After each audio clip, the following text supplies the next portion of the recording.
buku panduan orang tua yang berjudul Pentingnya Pola Asuh dalam Pendidikan Keluarga yang disusun oleh Hani Anissa Amalia dan Widi Sri Budianti, mahasiswa Universitas Pendidikan Indonesia, Kampus Purwakarta.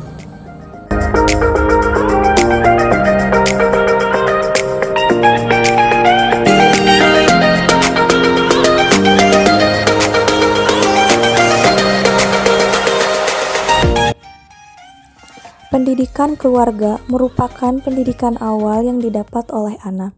Segala tingkah laku yang diciptakan di rumah akan direkam dan ditiru oleh anak di luar rumah. Apalagi di masa pandemi COVID-19 saat ini, orang tua dan keluarga terdekat merupakan sumber belajar anak pertama. Mendidik anak usia dini perlu pemahaman yang mencukupi agar orang tua di rumah dapat mengembangkan dan mengawasi perkembangan anak usia dini.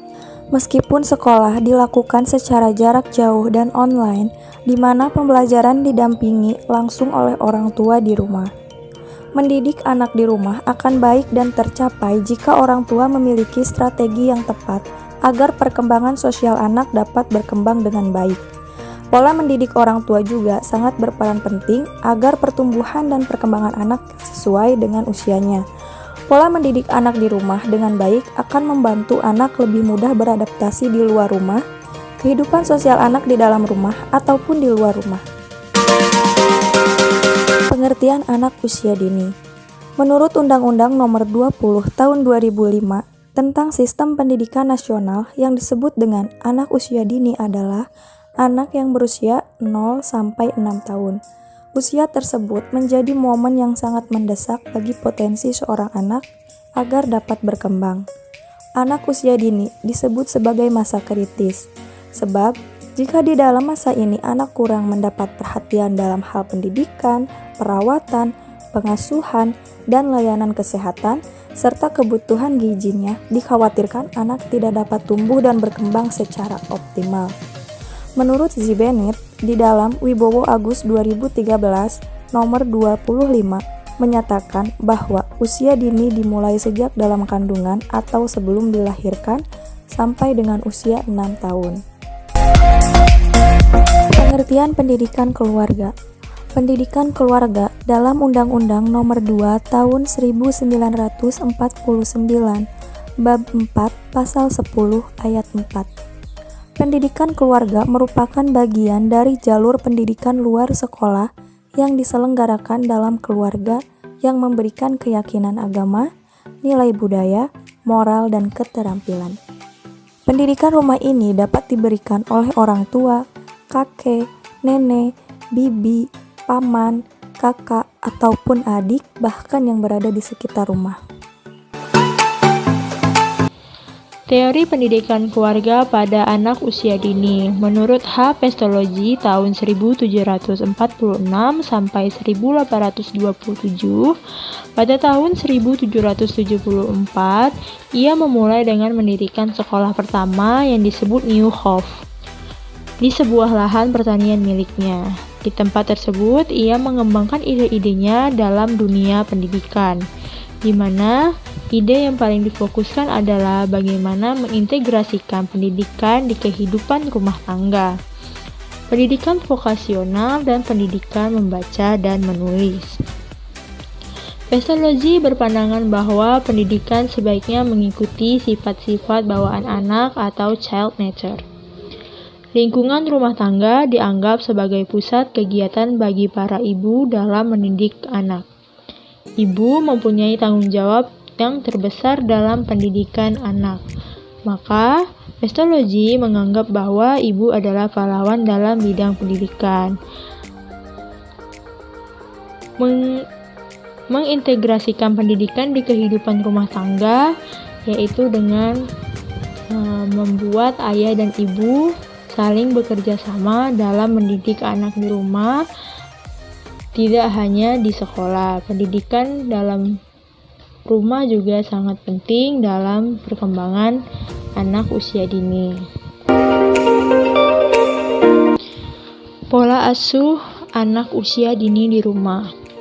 Pola asuh terdiri dari dua kata, yaitu pola dan asuh.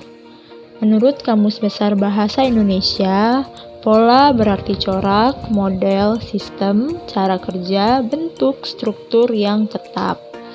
Sedangkan kata asuh memiliki arti menjaga, merawat, dan mendidik anak kecil. Membimbing, membantu, melatih, dan sebagainya, dan memimpin, mengepalai, dan menyelenggarakan satu badan atau lembaga. Namun, pola asuh dalam pandangan Singgi D. Gunarsa tahun 1991 sebagai gambaran yang dipakai orang tua untuk mengasuh, merawat, menjaga, mendidik anak. Pola asuh untuk anak usia dini sangat diperlukan karena pola asuh yang dipilih orang tua akan menentukan bagaimana anak akan bersikap di dalam lingkungan keluarga itu sendiri maupun di luar lingkungan keluarga, serta dapat membantu anak untuk bisa beradaptasi dengan lingkungan sekitarnya melalui pola asuh yang baik dan benar yang dipilih oleh orang tua anak usia dini. Pola asuh ini harus diberikan sedini mungkin kepada anak agar anak terbiasa dan anak dapat paham perkembangan sosialnya dengan baik. Bentuk pola asuh. Menurut Harlock tahun 1999, pola asuh orang tua dibedakan atas 1. Pola asuh otoriter. Pola asuh yang mendasar pada peraturan yang berlaku dari orang tua dan memaksakan anak untuk bersikap dan bertingkah laku sesuai dengan keinginan orang tua. Umumnya, orang tua yang memakai pola asuh ini membuat anak menjadi kurang percaya diri atas dirinya dalam melakukan sesuatu, karena segala kontrol anak itu terdapat pada orang tuanya. Jadi anak lebih bergantung kepada orang tua. Yang kedua yaitu pola asuh demokratis. Yaitu pola asuh yang ditandai sikap orang tua yang menerima, responsif, memperhatikan kebutuhan anak dengan disertai pembatasan yang terkontrol dan semangat. Umumnya, pola asuh ini membuat anak lebih nyaman dan aman dalam berperilaku, karena orang tua tetap memberikan kebebasan pada anak namun masih di dalam kontrol orang tua. Yang ketiga, pola asuh permisif, yaitu pola asuh orang tua yang penuh kepada anak untuk membuat keputusan sendiri sesuai dengan keinginan dan kemauan anak. Lebih mengarah sikap acuh tak acuh orang tua karena kebebasan sepenuhnya pada anak. Demikian buku panduan pedoman pentingnya pola asuh dalam pendidikan keluarga untuk membantu para orang tua lebih bijak lagi dalam pemilihan pola asuh yang tepat untuk anak usia dini. Besar harapan kami, buku ini dapat bermanfaat bagi orang tua untuk menambah ilmu mengenai pola asuh untuk mengembangkan pendidikan keluarga. Kami mohon maaf jika dalam pembuatan dan penyusunan buku panduan ini masih banyak terdapat kesalahan tulisan maupun penyebutan kata. Saran dan kritik dari pembaca sangat kami harapkan untuk menyempurnakan buku panduan ini lebih baik ke depannya.